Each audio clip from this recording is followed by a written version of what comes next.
Tani lisusu na bandeko oyo bomonaka mikoleleki par rapport ya injustice ezoleka bisika o bazali ko travailler en tout cas changement ezate nde mokolo ya lelo toyambi lisusu maman na biso Mawika Guylaine bomona ke mikoleleki na ndeko Eliezer maman Mawika Guylaine aza moko ya bazali ko travailler na fond de promotion culturelle FPC na Bomokuse. Alors maman abandai ko travailler kuna ndeko na biso Guylaine abandai ko travailler na FPC lelo yo akomi libanda bolandaki na binga na bengi yango émission numéro 1 o alekaki o siko eza émission numéro 2 après avoir que ça la émission ana bakendaki na justice alongi ou bien ndenge nini nde tozo sola na lelo bandeko toyeba évolution ya dossier nae koleleki bandeko nyoso bazolanda biso bamona ki yona mwana mboka bosolola ki nae par rapport ya évolution ya dossier ya musala na yo lelo ndeko Guylaine ekomi na niveau nini. Merci maman journaliste pour la question. Lelo ndenge naza boye na émission na départ que naza à l'aise. Naza à l'aise parce que na komi parmi bino. Naza à l'aise parce que naza ko se sentir na moment oyo un peu sécurisé par rapport na batunga na vandi na bango. Mais notre naza à l'aise te. Kolekanga na lekaki na média et boti trop de problèmes. Ba problème nini? Nazo so ba menace de mort. Na moment oyo nazali suna mobile nanga te ba kaboli biso. Nani oyo akaboli ngana mobile nanga eza DG ya FPC. DG ya FPC ndeko mwana mboka Guylaine kombo na enani. Biso awa toyaka na kutolia biso toyaka na kombo soki eza ke okobomba awa te. DG ya FPC azana mpe akaboli na mobile na yo pona nini. Voilà likambo nazoloba na yo soki na lobi DG ya FPC parce que yende aza tutelle ya minute na minute et puis makambo nga nazoloba ebimi na munoko na ye. Oyo nazobisa bino présentement awa mama Olive batu nyonso bazolanda ngai makambo nga nazolobe uti na munoko ya DG ya FPC monsieur Omari. Alors monsieur Omari aza DG ya FPC dossier na ngai ezoko kamwisa ngai ke na munoko ya monsieur Omari dossier oyo koma lokola nazana dossier ya monsieur Omari proprement dit. Or naza ko reconnaître kozala na problème na monsieur Omari de loin ou de près ata soki mukolo moko te. Wa ezoka musangai monsieur Omari aye kokuta dossier na ngai soki réellement parce que ye azalaki na moment o ba licence ki ngai ye azalaki directeur ya taxation azalaki DGT. Alors ye aye kokoma DG juste après DG paluko ya signaki lettre ya licenciement na ngai ezoka musangai ke monsieur Omari na jour ya le 8 mai monsieur Omari tout d'abord a briska 2015 a briska mobali na ngai mutation ezalaki prévité mutation ba consultaka muntu ba mitaka muntu te olali olamuki o mité muntu wana le vendredi bazalaka na mobali na nga on l'avait rien dit mais le lundi là ba ekopesa ye lettre ya mutation lui demanda ya kokende mutation na Bumba kuna ata mesure préventive moko bazwaki te pona libota na ye en réalité monsieur José Pia oyaza mobile nanga aza marié pona comité ye esengela ki oyeba ke mutu aza marié aza tata ya bana na ko déplacer ndenge nini bana na ye ndenge nini faut lui consulter on l'a pas consulté ba mitaye d'accord eza musala batindi ye na wapi na Bumba bisika FPC zate esengela ki akende ko fungolisa FPC bokende ko mona mitema ya batu bokende ko mona monsieur Omari comment est-ce que akokaki kozala na motema ya modèle oti na niveau oyo nga soki na yaki na média na yaki ko dénoncer makambu ya mabewo ezosali mose ya fond de promotion culturelle et na moment oyo makambu esalemaki ce n'est pas monsieur Omari qui était le DG mais pourquoi il doit s'en prendre na ba situation ya vérité oyo nga na yaki ko dénoncer na média kobenga mobile nanga voyagaki na Bumba le 9 mai un certain samedi le vendredi mobile nanga ke na bureau pour akende kozwa ba document ya kokende ko travailler nango na Bumba oyo ba pesa ki kutu yete avant na bureau ya DRH ya directeur ya ressources humaines monsieur Omari le DG ndenge ayeba ki soki na magie soki pe ba yebisa ki ye wana ye moko kamta yebi abengi DRH pona kotuna ye soki mobile nanga zaki na bureau na ye déjà DRH alobi 8 ozana monsieur Mpia alobi na ye koti sela ngai monsieur Mpia na yo boya awa na bureau na ngai bako kota na bureau ya Omari na kati ya bureau ya Omari kuna bazokende kokutana Omari le DG baza kokutana na directeur ya province répondant au nom de Mubanga. Quelle Germain.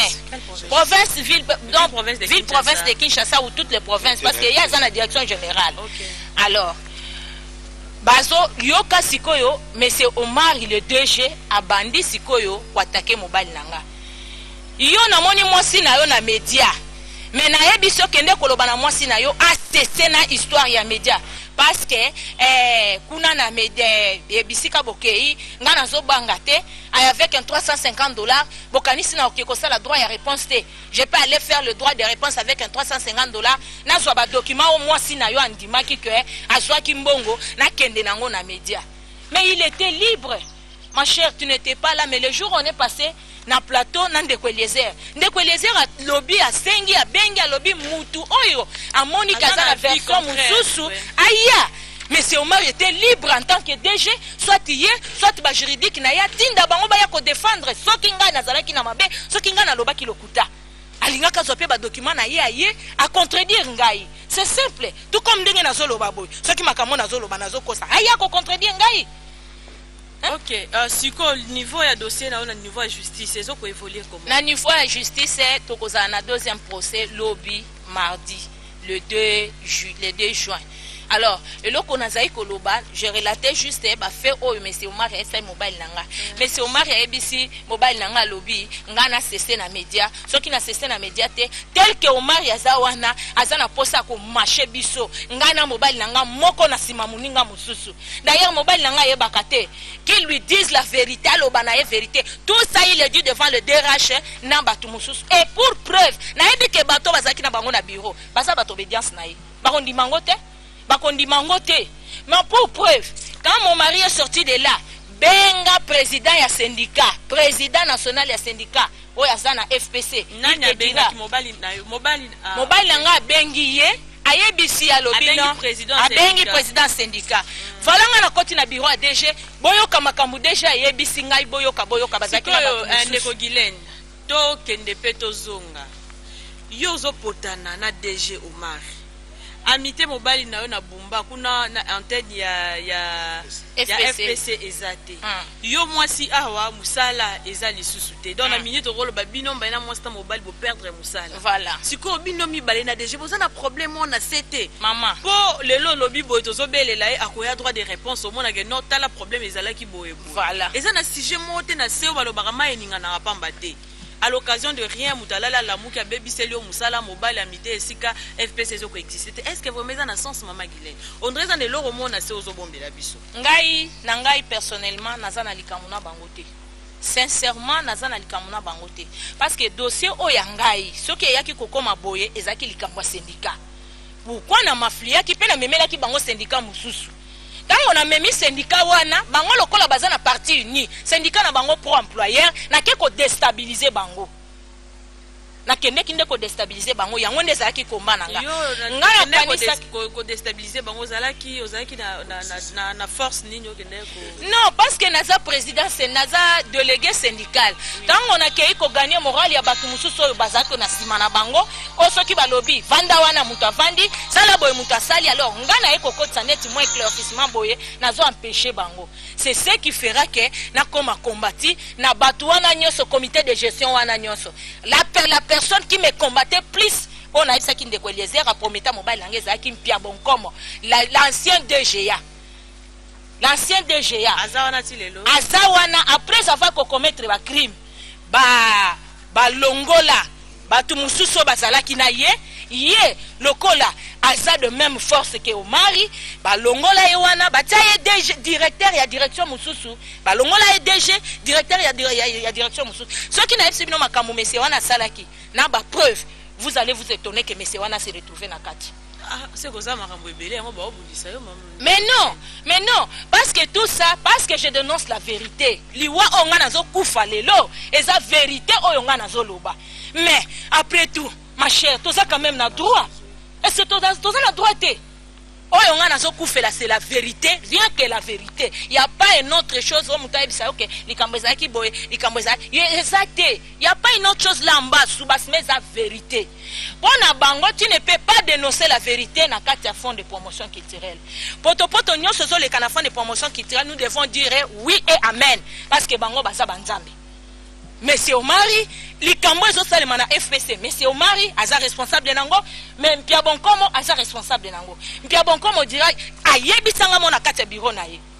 Yo ko samba na société, bato bazo gérer société, établissement public, yo kende ko samba na bango, est-ce que kolonga bango? Et biso toza na obédience ya ministre à titel. Obi que ministre à titel azaka na audience c'était pas son excellence mais c'est le président. Asa na audience parce que ça président ya balubakati. Il va voir monsieur le président à temps et à contre-temps. Donc maramna bina misale comme kokoti sati ba. Ngana zo ebisayo c'est ce qui se dit, ce sont leurs connaissances. Ngana na koyeba ngo ndenge nini na zanzambete. OK, sikoyo namoni otambona bande komi balé papa na biso kombo na ye papa Maswa Philbert. Papa Maswa Philbert balobi ozape parmi ba témoins oyo bazomo ba vivre et ma dossier onengeza ko tambola. Babiloko etamboli ti ekomi document ba manœuvre wana nyonso olelo couple o ekomi na déstabilisation boye. O ba document ngo évolution makamango eleka ndengeni. Personnellement, na sala na FPCT. Je n'ai jamais travaillé là-bas. Na yebani pe atana mudia FPCT. Et si kanga nazalaki ko sala tous a bachigeti FPC donc FPC et singeli aya uzoba redevance et pas na biso. Oui. Année 2014 na yambaka monsieur Ikokwa 2012 pardon monsieur Ikokwa wana nde azali chef de sous-section Nanjil na yambaka ye aye bon comme avant hier l'autre fois na kendaki pona futa mbongo wana il fallait futa na Rao Bank na tambola penza na kena Rao Bank na bitabe awate na yena Rao Bank na limité awate na il fallait que futa na Rao Bank na boulevard du 30 juin na ville donc monsieur Kokwa ye na bien en tout cas bino makamna bino ezali bilinga vous allez m'aider yo parce que ce que vous dites que futa na banque il faut le que pas na bango pona pirement avant que yo ya vendre na document là. La pesta monsieur Kokwa mbongo, c'est monsieur Kokwa que je connaissais. La pesta ipe mbongo, accueilli pe en bonne et due forme tina Rao Bank à fouti. Ayelinga pe preuve de paiement après quelques jours. Je n'ai plus souvenance donc ayelinga pe document. Oyo ya futeki na banque ça na classement connaissait. L'année suivante, ndena yiko yamba mama. Ayepe na ordre de démission na ye. Nathalie Ango na yebike amunike réellement aza mutu ya FPC.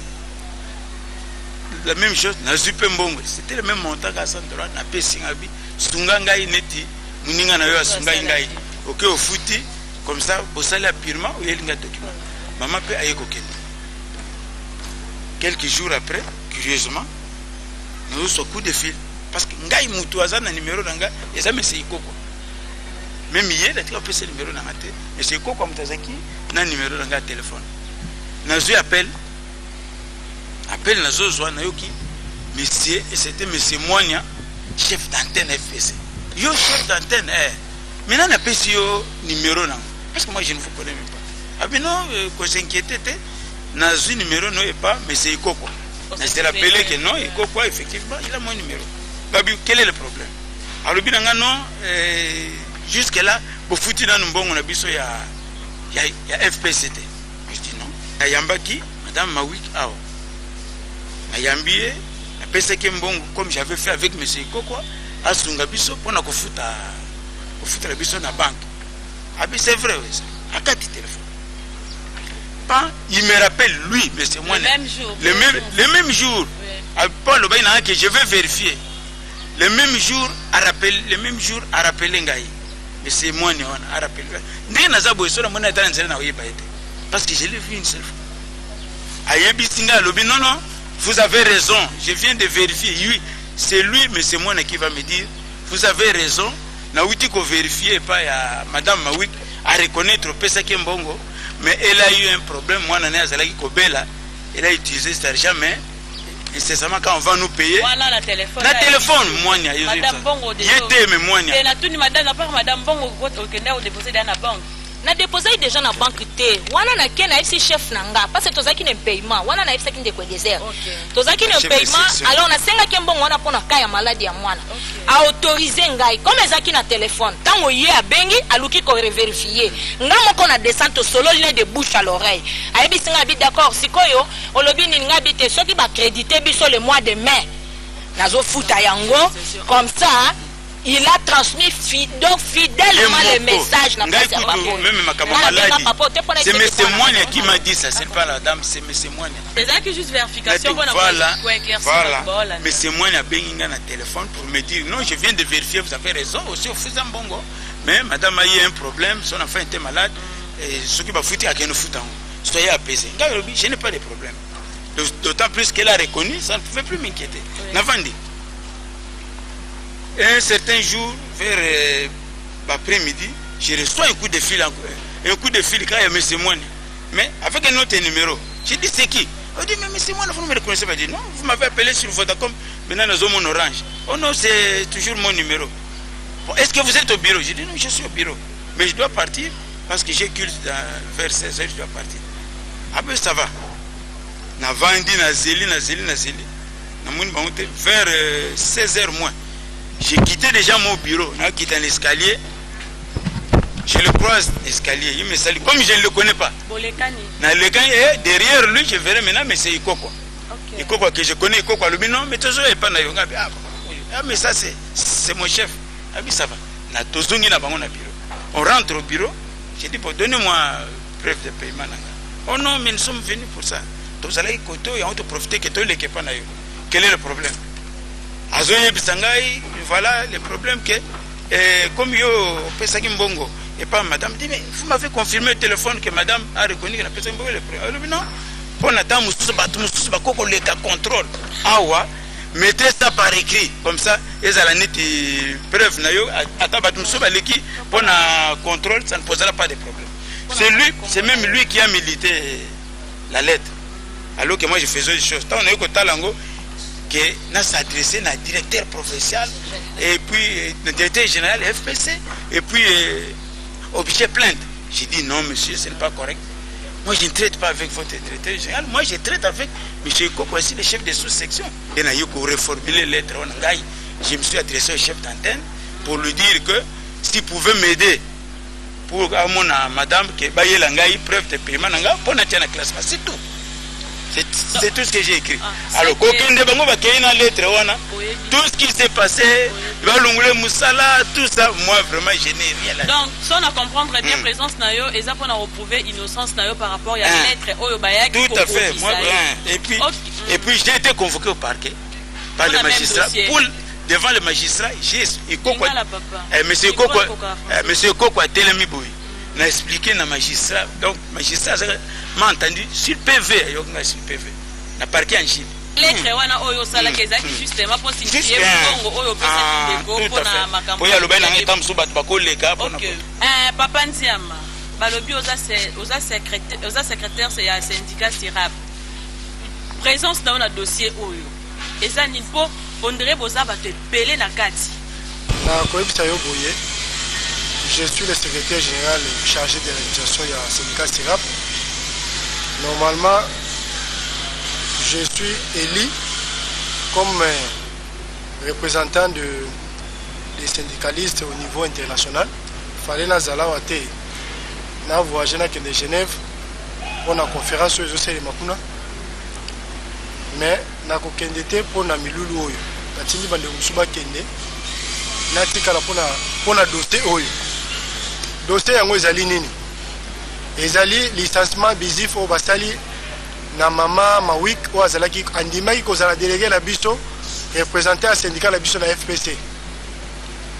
Na base landie très bien. Na dynamisme na ye na koyeba na ye ba moni que c'est un élément dangereux. D'où mutabo soka bimi syndicaliste a kokoinse biso awa il faut to mener vidir. Ba solliciter qui est à komana syndicat obédience pour continuer comme on a bango wana bazala pena ba syndicat obédience na bango pour protéger bango andimaki yango te bakenda komonte kabal moko contre Maman Mawik omoni assujetti présence na ye à se justifier. Donc baye ko ça la récupération du dossier pas assujetti pour banuire Maman Mawik et le copé selemaki yango wana. Mais biso attaque syndicat comme il a koufi pour la commune biso tokotika yango te. Même au niveau international ndenge baninga oyo na pesi nzela bakende Genève ngana tikala pour la dossier oyo. Même au niveau international tokolobelela yango pour te solution ezwama. Mais tous les gars qui la première émission les lorsque qui mingi na leki pour na moni bandeko ya FPC peut-être bazo étouffé ba syndicalistes na batu mususu ba revendiquer ba droit na bango te. Mais nous sommes des syndicalistes, nous avons comme mission de défendre les intérêts des travailleurs et les conditions de travail. Pour défendre les batouans et les alités que les lorsque qui tomoni di camp to bomba yango obi opesi biso kanyaka tolé di camp ezala ki boye biso to lobi na ndenge mususu ezali ndenge wana te. Tant to lekaki na émission bande ko FPC batindeli biso ba message de mort, menace de mort.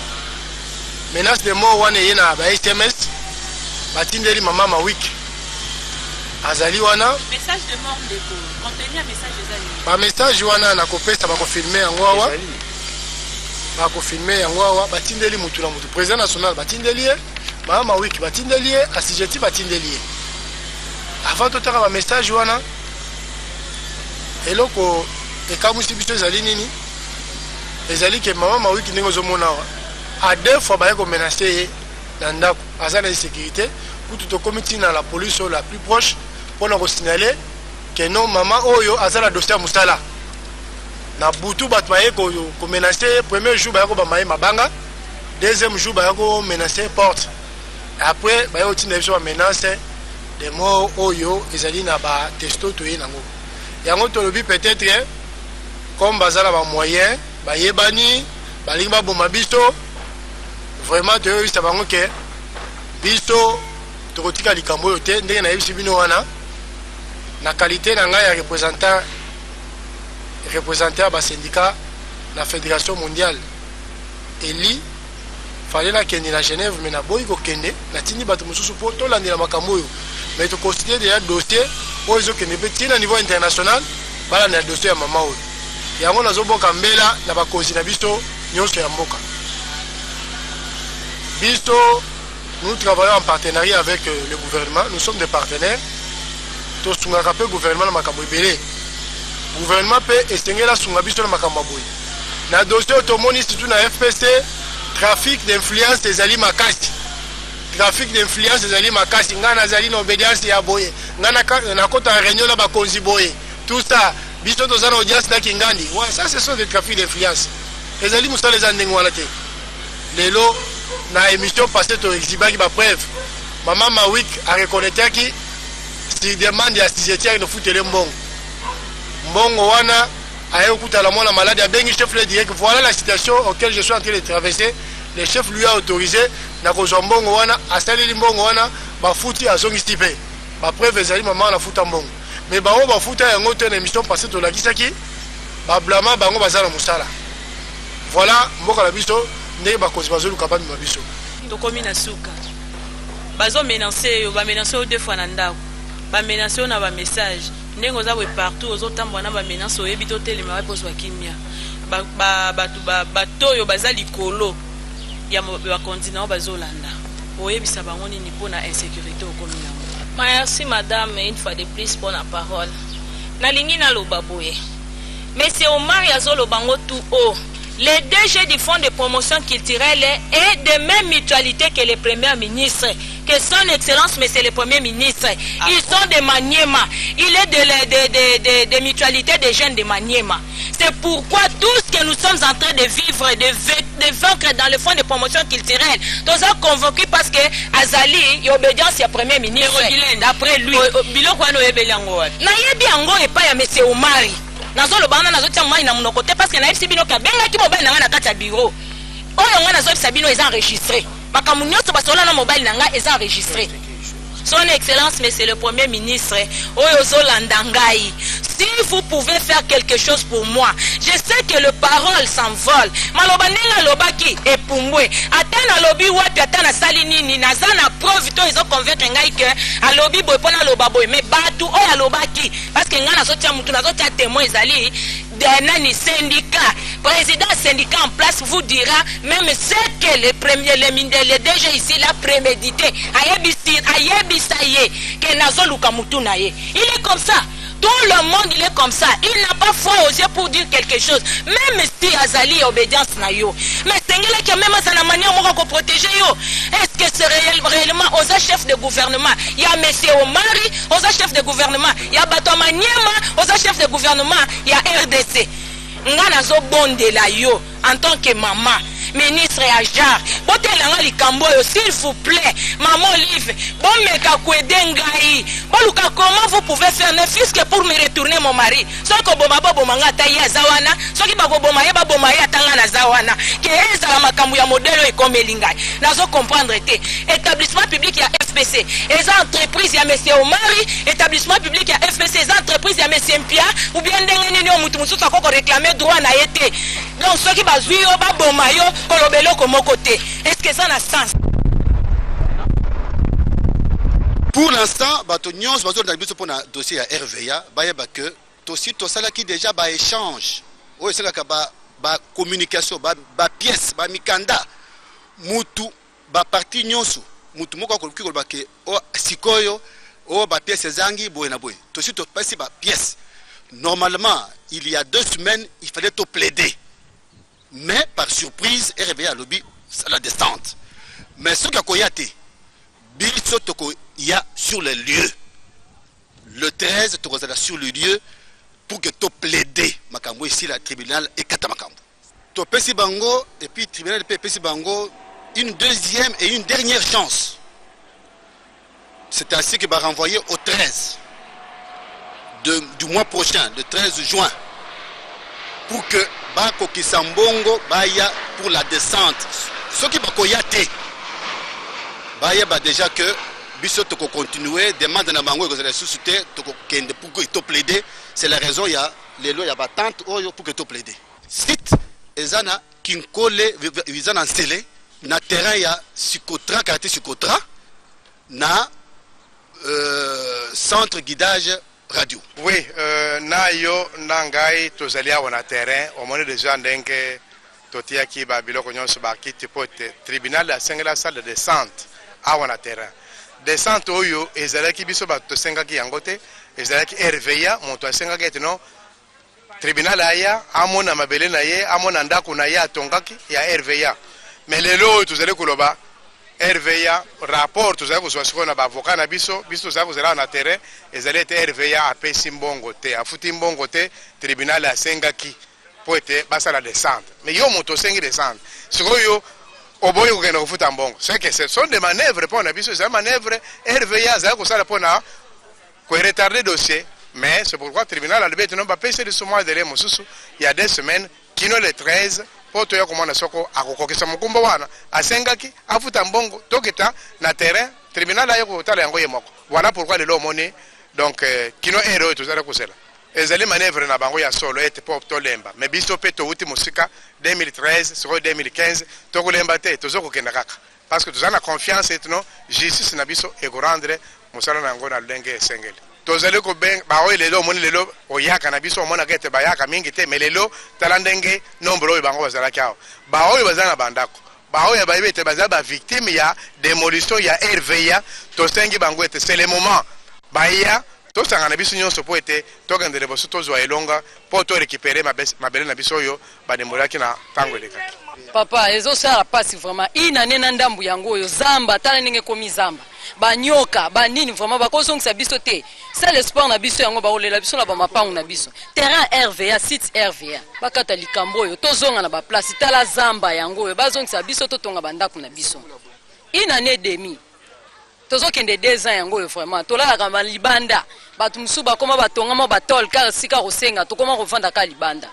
Message nanga na kolobezaka ataba bendi système ya singa mulai benda mulai balemba biso to kolemba te tokenango kino na suka pona nini biso ba congolais lelo yo na monde entier bazo considérer biso te même dans notre propre pays beaucoup pesa privilège na ba étranger que ba nationaux eloko nazo senga na bakonzi baza na conscience ya bomoto baye ba valeur ya biso congolais kala mingi te tokomona bangwawa zwa polo zwa boye tokovote bino ndenge nini eloko oyo banda bobuka biso avant concertation nationale ti lelo toza libanda tozolala na bahangar tozolala na baéglise mais biso bato tosalaki mo effort ya kodevenir propriétaire bobuki biso illégalement bozala mitema ya bato bolinga mboka na biso bolinga mboka bolinga bakolo mboka comment bokopesa privilège na baétranger ke na banationaux